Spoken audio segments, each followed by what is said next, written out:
Wait on the boat! We're coming! Wait!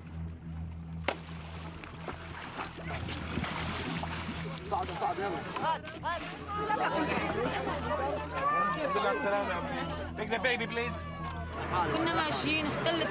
During our ride, the rubber boat started tipping. Kids were falling on top of each other, and women were falling on top of each other. The whole boat filled with water. Then the boat just stopped. We were whistling and calling for help. We contacted the Greek Coast Guard via WhatsApp, and they came and saved us. Life isn't safe anymore. We can't live in Syria anymore.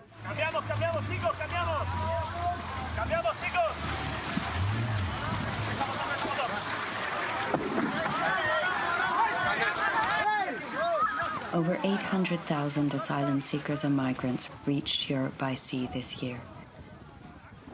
More than 200,000 arrived on the Greek islands in October alone. Oh, okay. Most of them come from countries where conflict, repression, and fear force people to flee for their lives. The Taliban warned us to leave or our lives would be in danger. They killed 7 of my friends. They mostly targeted women. And did they threaten you personally? They said to you, you have to go? Yes, because I was educating people about violence against women in different Afghan provinces. That's why I was threatened. Over 3,400 people, including many children, have died at sea trying to reach the European Union this year.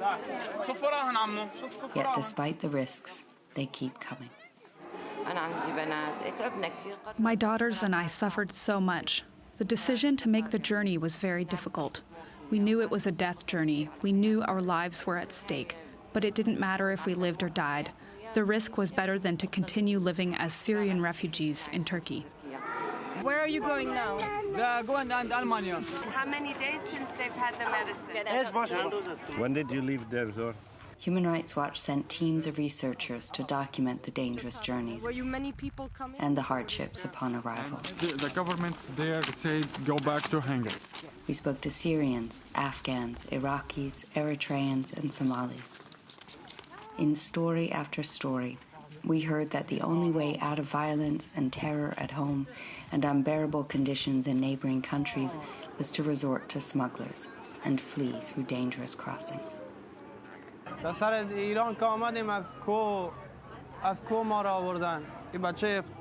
When we were taken through the mountains in Iran, my son fell and fractured his leg, and my sister fractured her forehead.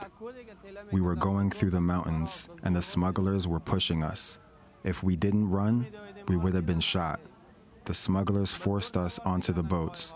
We were scared. We didn't want to go on the boats. If there were safe and legal routes to seek refuge, far fewer people would be at the mercy of abusive smugglers. Did you go to any embassy to apply for asylum? I emailed the Canadian embassy, but they didn't reply. We have witnessed scenes of chaos at many EU borders for months now.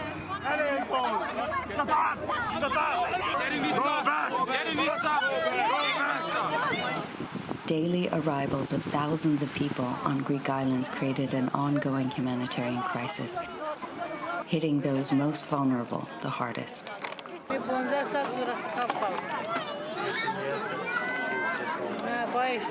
She's been bedridden for 15 years. She can't move her legs and she can't see. She can't speak and she just moans. We don't know where she'll sleep tonight. Please help us. We can't stay out here day and night like the others. We can't stay out here with her. Most of those who reach Greece by sea continue their journey overland through the Western Balkans, encountering police abuse, terrible detention conditions, and cascading border closures. Many EU governments are focused on preventing arrivals instead of managing the flow humanely. A plan to relocate tens of thousands of asylum seekers from frontline states like Greece and Italy has gotten off to such a slow start. At this rate, it will take over 180 years to reach the target. And months into this crisis, with winter approaching, volunteers, not governments, are still at the forefront of providing humanitarian assistance.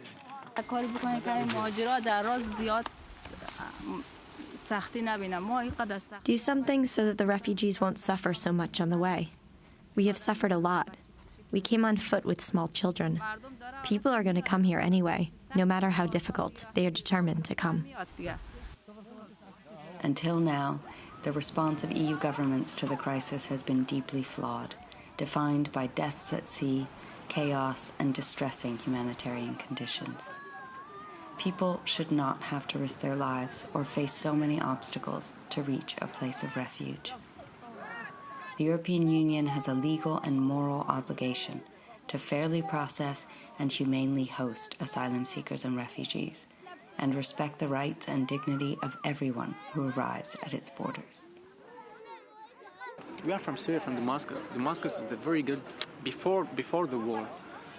We are just like Europe. We have money, we have houses, we have cars, we have everything. The war damaged everything. So what do you need? Peace. Just peace. EU governments should ensure safe passage, access to asylum at and within its borders, and make sure human rights and compassion are at the heart of its response to this challenge.